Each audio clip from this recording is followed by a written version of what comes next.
At tayo nagbabalik para pag-usapan yung mga taong nagdi-defend pa rin kay Sergey Bin. Hindi na ito tungkol kay Sergey Bin kundi sa mga taong dinidefend pa rin siya. Yes, okay lang yun kasi ano yan idol nyo yan tapos may sarili kayong pananaw. Pero ibibigay ko rin yung aking punto, no, kasi lately nakikita natin sa mga na-content ko at sa mga content creators din na nag-content tungkol dun sa issue ay madaming nagdi-defend na mga iba yung kanilang pananaw. At gusto ko lang itong i-consider ninyo yung mga sasabihin natin dito at sana ay ma-consider nga mga tol.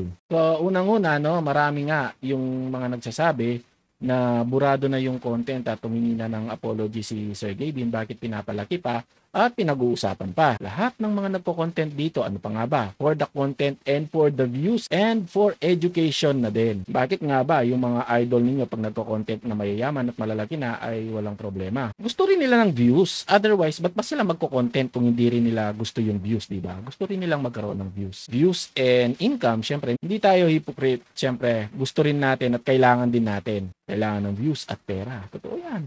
Ang malupit dito, kung magagawa mo yon na may na-educate kang mga tao, di mas okay. Ngayon, kung wala kayong nakikitang education sa mga pinapanood ninyong content na gusto lang din ng views at pera, pasensya kayo. Hindi pasok sa standards ninyo, no? Pasensya na kayo kung gano'n. Wala na yung video Wala na yung video, pero sa mga nag-content at mga naglabas ng mga saloobin ng content na yon at ang issue na yon, ay makikita mo yung mga nagko-comment, yung mindset ng mga Pinoy.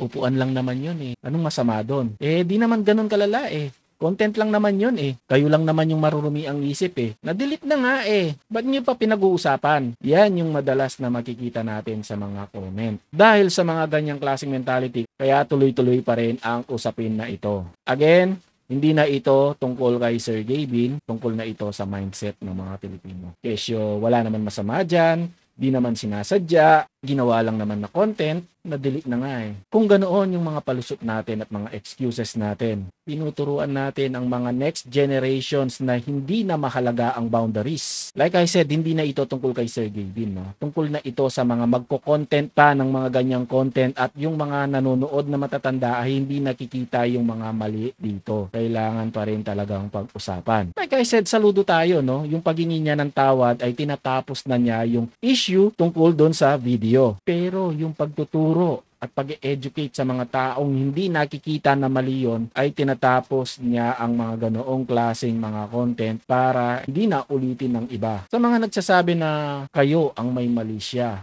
dahil kayo ang nakaisip nun at kayo ang may maruming isip. Pero teka lang, no? Pagka may isang adult toy na nilalaro ng isang bata at sinita mo, hindi ibig sabihin nun na ikaw ang may maruming isip. Ibig sabihin, ikaw ang may sapat na kaalaman at awareness para malaman kung ano ang dapat at hindi dapat para sa isang bata. Parang ganito, pagka yung isang bata ay nakita mong may hawak na kutsilyo at pinaglalaruan ito at pinagbawalan mo, hindi ibig sabihin nun na ikaw ang may maruming isip dahil ang nasa isip mo, pwede siyang masaktan doon at pwedeng magamit yon as a weapon. While sa bata, ang iniisip niya lang ay ginagamit yun ng mga matatanda bilang pag-chop ng mga pagkain. Masama ka ba doon pagka pinagbawalan mo ang bata na huwag maglaro ng kutsilyo? Ang tawag doon mga tol ay pagiging responsable. Ganun din dito sa issue na to, hindi porke ikaw ang nakapansin ng mali ay ikaw na ang may maruming pag-iisip. Ang mas delikado is yung tumatahimik at pinagtatawanan pa at sasabihin na di raw nila nakita ang problema doon. Pero tandaan ninyo mga tol, minsan ang tunay na problema ay yung mga taong ayaw makakita ng problema. Hindi malaswa ang magprotekta. Ang malaswa ay yung mananahimik ka na lang habang yung isang bata ay nalalagay sa alanganin. Remember,